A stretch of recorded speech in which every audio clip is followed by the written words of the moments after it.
Si estás escuchando esto, es porque sigues en Project Recient, y aquí sabes que el camino hacia la especialidad es exigente. El aprendizaje no se improvisa, no es una carrera de velocidad, se construye paso a paso, concepto a concepto, letra a letra. Recuerda bien esto, recluta, los que realmente triunfan, los que marcan la diferencia en la práctica clínica, no son siempre los más rápidos. Son los más detallistas, los más rigurosos, los más pacientes con cada concepto. Y al final del día, esa minuciosidad tiene un propósito claro: garantizar la mejor atención posible para nuestros pacientes. Prepárate, porque hoy nos sumergimos en un área crítica: la medicina, la psicofarmacología. Un conocimiento que no solo es esencial para tu práctica diaria, sino que, créeme, es un tema fundamental. Un tema que seguro te lo van a preguntar en el examen de residencia. Así que concéntrate, ajusta tus audífonos y vamos a desglosar este material diseñado por Project Recient para tu preparación. Para empezar, revisaremos los datos epidemiológicos sobre el uso de psicofármacos en Colombia. Según el Observatorio Nacional de Salud Mental, cuya sigla es ONSM, la prevalencia del uso de medicamentos psiquiátricos ha incrementado significativamente en la última década. Se estima que aproximadamente el 15 al 20% de la población colombiana ha utilizado algún psicofármaco en algún momento de su vida. Los antidepresivos constituyen el grupo más prescrito, representando el 45% de las prescripciones psiquiátricas, seguidos por ansiolíticos e hipnóticos con un 25%, antipsicóticos con un 15%, estabilizadores del ánimo con un 10% y otros fármacos con un 5%. En términos de distribución regional, existe una marcada heterogeneidad. Las áreas urbanas como Bogotá, Medellín y Cali muestran tasas de prescripción 2 a 3 veces superiores a las zonas rurales. Esto refleja no solo diferencias en la prevalencia de trastornos mentales, sino también inequidades en el acceso a servicios especializados. El Estudio Nacional de Salud Mental documentó que solo 1 de cada 10 personas con trastornos mentales en zonas rurales recibe tratamiento farmacológico adecuado, comparado con 4 de cada 10 en zonas urbanas. Los patrones de prescripción también varían significativamente según el prescriptor. Los psiquiatras tienden a prescribir más antipsicóticos y estabilizadores del ánimo que los médicos generales, quienes favorecen los antidepresivos y ansiolíticos. Un hallazgo preocupante del Instituto Nacional de Vigilancia de Medicamentos y Alimentos, conocido como INVIMA, es el incremento del 300% en la autoadministración de benzodiazepinas sin supervisión médica en los últimos 5 años. En Colombia, factores sociodemográficos como el nivel educativo, la cobertura de salud y la condición socioeconómica determinan significativamente el acceso a psicofármacos. El régimen contributivo, por ejemplo, muestra tasas de dispensación 3 veces mayores que el subsidiado para medicamentos de última generación, aunque esta brecha se ha reducido con inclusiones recientes en el Plan de Beneficios en Salud, UPBC. Como primera medida, hablemos ahora de los mecanismos de acción de los principales grupos de psicofármacos, conocimiento fundamental para su uso racional. Los antidepresivos modernos actúan primariamente sobre sistemas monoaminérgicos. Los inhibidores selectivos de recaptación de serotonina, conocidos como ISRS, bloquean el transportador de serotonina, o SERT, aumentando la disponibilidad de serotonina en la hendidura sináptica. Este mecanismo explica su eficacia en trastornos con componente serotoninérgico como la depresión, los trastornos ansiosos y el trastorno obsesivo-compulsivo. Los antidepresivos duales, que son inhibidores de la recaptación de serotonina y noradrenalina, o IRSN, como la venlafaxina y la duloxetina, extienden su acción al transportador de noradrenalina, o NET. Esto explica su potencial ventaja en depresiones con componente de dolor o fatiga. Los antidepresivos tricíclicos, aunque menos selectivos, bloquean múltiples transportadores, como el SERT y el NET, y también receptores muscarínicos, histaminérgicos y adrenérgicos.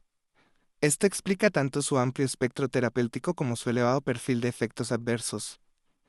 La comprensión detallada de la cronología de eventos biológicos tras iniciar antidepresivos es fundamental en la práctica clínica y continuamente evaluada en exámenes. El incremento de monaminas ocurre inmediatamente, pero los efectos terapéuticos requieren de 2 a 4 semanas. Esto sugiere que los cambios sinápticos iniciales desencadenan adaptaciones neuroplásticas posteriores, como la regulación descendente de receptores, el incremento del factor neurotrófico derivado del cerebro, o BDNF, son organismos hipocarpar que constituyen el verdadero sustrato terapéutico.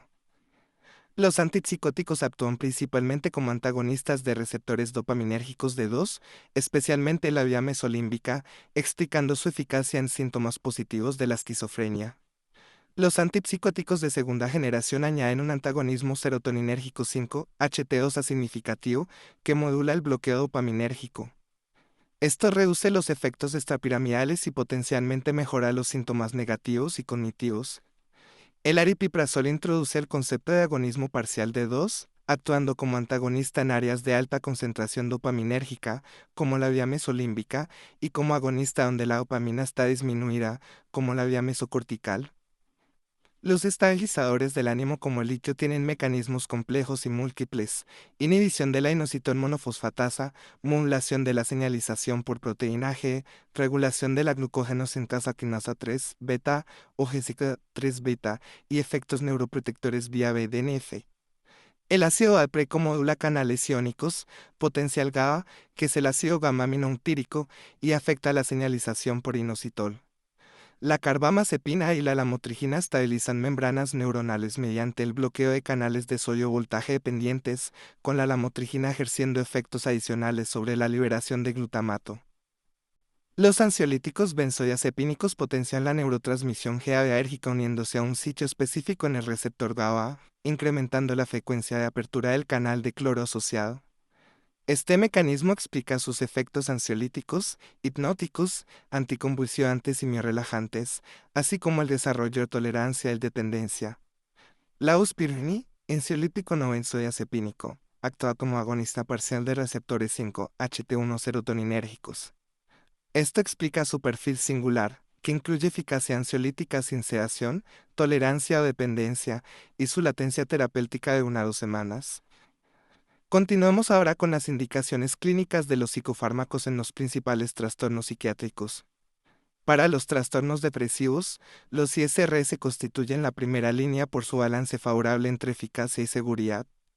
Fluoxetina, sertralina y escitalopram son los más utilizados en Colombia según datos del Sistema Integrado de Suministro de Medicamentos e Insumos, POSISME.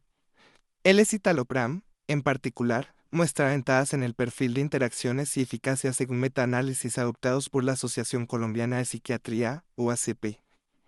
En depresiones severas, depresiones con melancolía o con pobre respuesta a la monoterapia con ISRS, los IRSN como la venlafaxina o la duloxetina constituyen alternativas efectivas. En Colombia, su uso como primera línea está restringido en atención primaria, pero son ampliamente utilizados por especialistas. Para depresiones resistentes, definidas como la falta de respuesta a dos ensayos adecuados con antidepresivos de diferentes clases, están indicadas estrategias de potenciación con antipsicóticos atípicos como la quetiapina o el aripiprazol, o el cambio de antidepresivos multimodales como la ortipsetina. Los trastornos bipolares requieren un abordaje diferenciado. En episodios maníacos agudos, los antipsicóticos como la risperidona, la olanzapina y la quetiapina, o los estabilizadores como el litio y el ácido valproico, constituyen la primera línea. Para el mantenimiento, el litio mantiene una posición privilegiada, especialmente en bipolares tipo y con patrón maníaco depresivo clásico. La lamotrigina es preferida cuando predominan los episodios depresivos. El litio, además, es el único con evidencia sólida de efecto antisuicida, aspecto particularmente relevante considerando que Colombia presenta tasas elevadas de suicidio en pacientes bipolares, entre 15 y 20 veces la de la población general. En esquizofrenia, la selección de antipsicóticos debe individualizarse. La risperidona y la olanzapina son ampliamente utilizadas en primeros episodios psicóticos por su perfil balanceado. La clozapina mantiene una posición exclusiva de la esquizofrenia resistente, definida como la falta de respuesta a dos antipsicóticos adecuadamente dosificados por 6 a 8 semanas, mostrando eficacia en el 60 al 70% de los casos resistentes a otros antipsicóticos. En Colombia, el programa de farmacovigilancia de INVIMA ha incrementado un registro obligatorio para la monitorización hematológica en pacientes con clozapina, reduciendo significativamente las complicaciones por agranulocitosis. En trastornos ansiosos, los ISRS y los IRSN constituyen la primera línea para trastornos de ansiedad generalizada, pánico, fobia social y trastorno obsesivo-compulsivo. Son preferidos sobre las benzodiazepinas por su eficacia sostenida sin desarrollar dependencia. Las benzodiazepinas quedan reservadas para el tratamiento a corto plazo, de 2 a 4 semanas, el manejo de crisis agudas, o como coadyuvantes mientras los antidepresivos alcanzan su efecto terapéutico completo. El uso racional de psicofármacos en poblaciones especiales merece consideración específica. En embarazo y lactancia, los ISRS como la sertralina y el citalopram son preferidos cuando el tratamiento es indispensable. En adultos mayores rige el principio Start Low, Go Slow, que significa iniciar con dosis bajas e incrementar lentamente, con preferencia por fármacos con mínimo perfil anticolinérgico y baja unión a proteínas plasmáticas. En niños y adolescentes, solo la fluoxetina tiene aprobación formal para la depresión mayor, mientras que la risperidona es la primera línea para la irritabilidad asociada con el autismo y los trastornos conductuales severos. Ahora abordemos el proceso de selección y monitorización de psicofármacos. Comencemos con los criterios fundamentales para una elección racional. Además del diagnóstico preciso, deben considerarse sistemáticamente factores como el perfil sintomático predominante, los tratamientos previos, tanto respuesta como tolerabilidad, las comorbilidades, las interacciones potenciales y las preferencias del paciente. La evaluación basal antes de iniciar psicofármacos incluye, según recomendaciones de la ACP, un examen físico completo, incluyendo signos vitales y peso, un hemograma, pruebas de función renal, electrolitos, glicemia, perfil lipídico y pruebas hepáticas. Para fármacos específicos se requieren evaluaciones adicionales, un electrocardiograma para antipsicóticos y antidepresivos tricíclicos, prestando atención al intervalo QTc, función tiroidea para litio, y una prueba de embarazo en mujeres en edad fértil cuando corresponda. La monitorización terapéutica de medicamentos, o TM por sus siglas en inglés, tiene indicaciones específicas en psicofarmacología. Es rutinaria para el litio, debido a su rango terapéutico estrecho, que va de 0.6 a 1.2 miliequivalentes por litro, para la clozapina, cuyo rango es de 350 a 600 nanogramos por mililitro, y para los antidepresivos tricíclicos. El conocimiento detallado de estos rangos terapéuticos y los momentos óptimos de muestreo es continuamente evaluado en exámenes de residencia, constituyendo un elemento fundamental para una prescripción segura y efectiva. La monitorización sistemática de efectos adversos incluye aspectos específicos según el fármaco. Para los antipsicóticos, se utilizan escalas como la IMS, que es la Abnormal Involuntary Movement Scale, para la disinesia tardía, y la SAS, Simpson-Angus Scale, para el parkinsonismo. Para estabilizadores como el litio, se monitoriza la función renal y tiroidea cada 6 meses. Y para todos los psicofármacos que pueden causar síndrome metabólico, se realiza seguimiento del perímetro abdominal, peso, presión arterial, glicemia y perfil lipídico según recomendaciones de la ACP. En Colombia, el Programa Nacional de Farmacovigilancia ha implementado tarjetas amarillas para el reporte de efectos adversos, un sistema particularmente relevante para psicofármacos nuevos con experiencia post-comercialización limitada. Este sistema permitió identificar patrones de efectos adversos específicos de la población colombiana, como una mayor incidencia de hiperprolactinemia con la risperidona en comparación con datos internacionales, un 32% versus un 25%. Ahora revisemos los sistemas de clasificación de psicofármacos utilizados en Colombia. El sistema más ampliamente adoptado es la clasificación ATC, que significa Anatómica Terapéutica Química, de la Organización Mundial de la Salud, OMS. Esta clasificación asigna códigos específicos. N05 para antipsicóticos, N05B para ansiolíticos, N05C para hipnóticos y sedantes, N06A para antidepresivos y N06B para psicoestimulantes. Esta clasificación es utilizada oficialmente por el INVIMA y el Ministerio de Salud para regulación y control.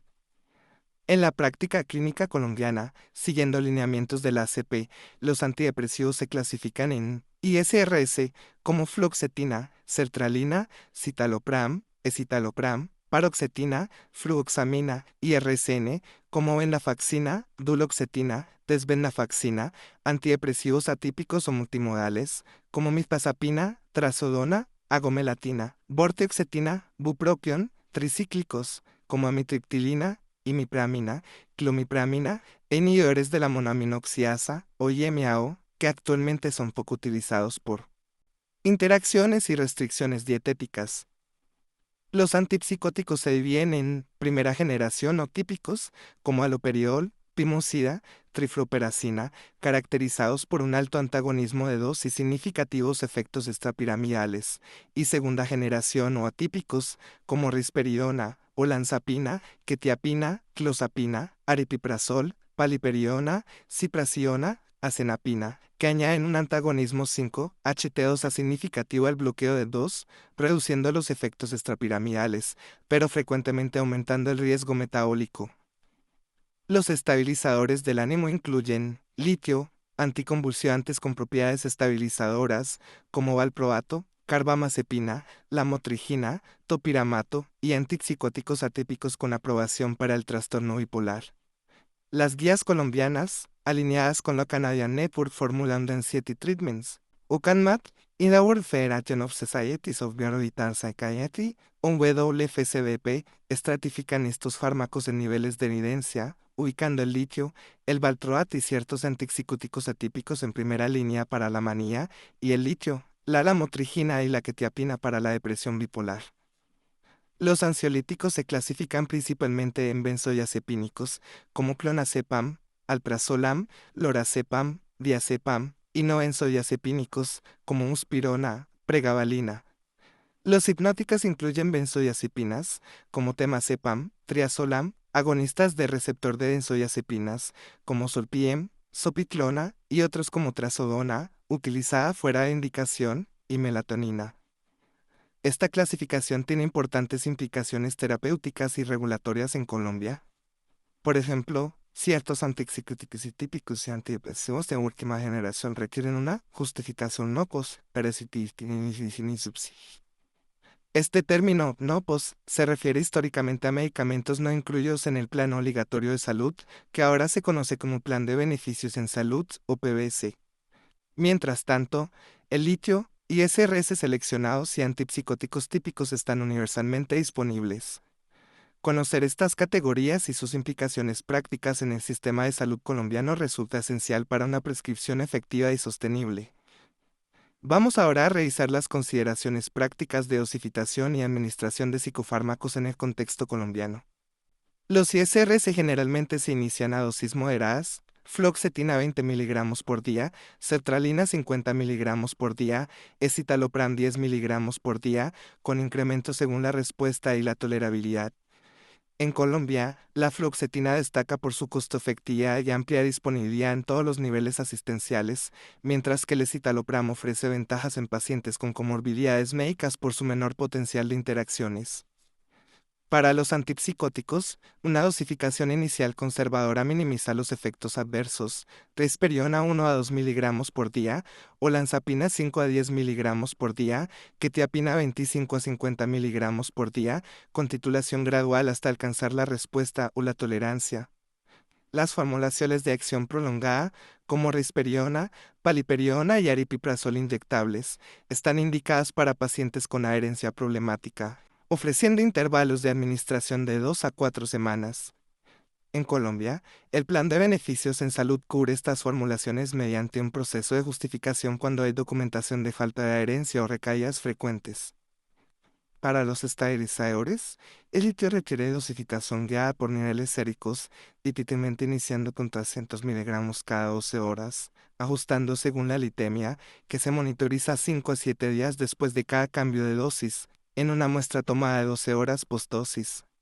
Los rangos terapéuticos varían según la indicación: 0.6 a 0.8 miliequivalentes por litro para mantenimiento, 0.8 a 1.0 miliequivalentes por litro para manía aguda y 0.8 a 1.2 miliequivalentes por litro para casos resistentes, con toxicidad significativa sobre 1.5 miliequivalentes por litro.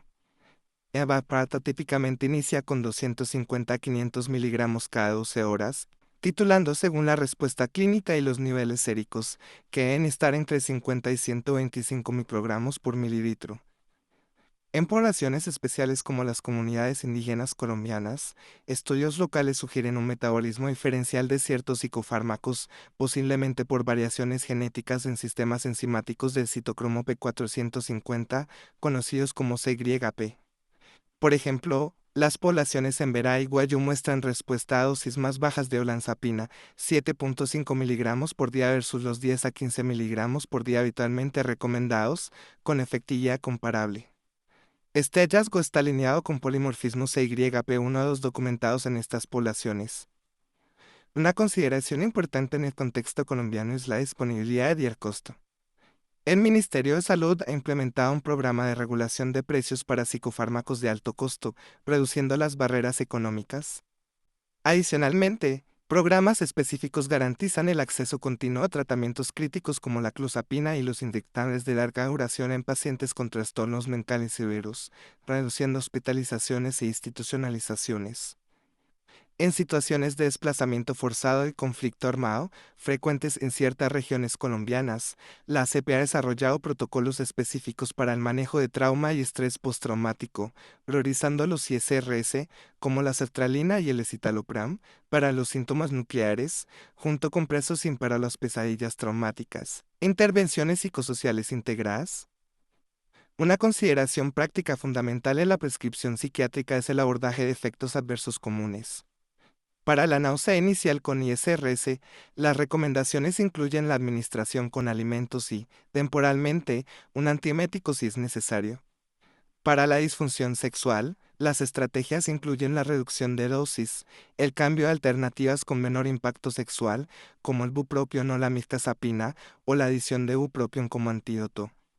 Para el síndrome metabólico con antipsicóticos, se recomiendan intervenciones nutricionales tempranas, monitorización proactiva y, cuando sea necesario, cambio a alternativas metabólicamente más neutras, como el aripiprazol o la ciprasiona. El conocimiento detallado de estrategias de cambio entre psicofármacos, conocido como switching, es continuamente evaluado en exámenes de residencia por sus implicaciones clínicas. Los cambios directos son posibles entre la mayoría de los ISRS, excepto la fluoxetina, que requiere un periodo de lavado por su vía media prolongada. Los cambios entre antipsicóticos generalmente requieren titulación cruzada, que implica la reducción gradual del primer fármaco mientras se incrementa el segundo. Y la discontinuación de benzodiazepinas tras uso prolongado exige una reducción gradual, del 10 al 25% de la dosis cada 1 a 2 semanas, para minimizar el síndrome de abstinencia. Presentemos ahora un escenario clínico frecuente que podría ser preguntado en un examen. Tenemos una paciente femenina de 25 años diagnosticada con trastorno bipolar tipo I, actualmente eutínica tras un episodio maníaco resuelto hace 3 meses. Ha sido estabilizada con litio, con una litemia de 0.7 miliequivalentes por litro, y ha tenido buena respuesta. Acude a consulta manifestando deseo de embarazo en los próximos meses. ¿Cuál es el abordaje más apropiado respecto a su tratamiento farmacológico? Se presentan las siguientes opciones. Opción A. Suspender litio inmediatamente y cambiar a ácido valproico. Opción B. Mantener litio hasta la confirmación de embarazo, luego suspender abruptamente. Opción C. Cambiar a la motrigina gradualmente y disminución de desafórico. Opción D. Reducir la dosis de litio a nivel mínimo efectivo, programar la gestación para un periodo de estabilidad y ofrecer ecografías de alta resolución. Opción E. Suspender todo tratamiento farmacológico dado el alto riesgo teratogénico, implementando exclusivamente un abordaje psicoterapéutico. La respuesta correcta es la opción D. Ahora, la justificación está estornudado en tiempo para riesgos significativos para la madre y el feto, incluyendo un riesgo de recaída del 60 a 70% sin tratamiento, conductas impulsivas y cuidado prenatal deficiente. El litio tiene un riesgo teratogénico conocido, con una probabilidad del 2,65 al 0,1% de anomalía de Epstein, pero este riesgo es sustancialmente menor que el inicialmente reportado. Las guías colombianas e internacionales recomiendan mantener un tratamiento efectivo, utilizar la mínima dosis efectiva, programar la concepción durante periodos de estabilidad y la opción A es incorrecta, pues el valproato tiene mayor riesgo teratogénico que el litio, incluyendo espina bífida y malformaciones craneofaciales. La opción B es peligrosa por el riesgo de desestabilización con una suspensión abrupta. La opción C podría considerarse, pero la lamotrigina generalmente es insuficiente en monoterapia para prevenir recaídas maníacas y requiere ajustes complejos durante el embarazo por cambios en el metabolismo. La opción implica un riesgo inaceptable de recaída sin justificación basada en evidencia. Este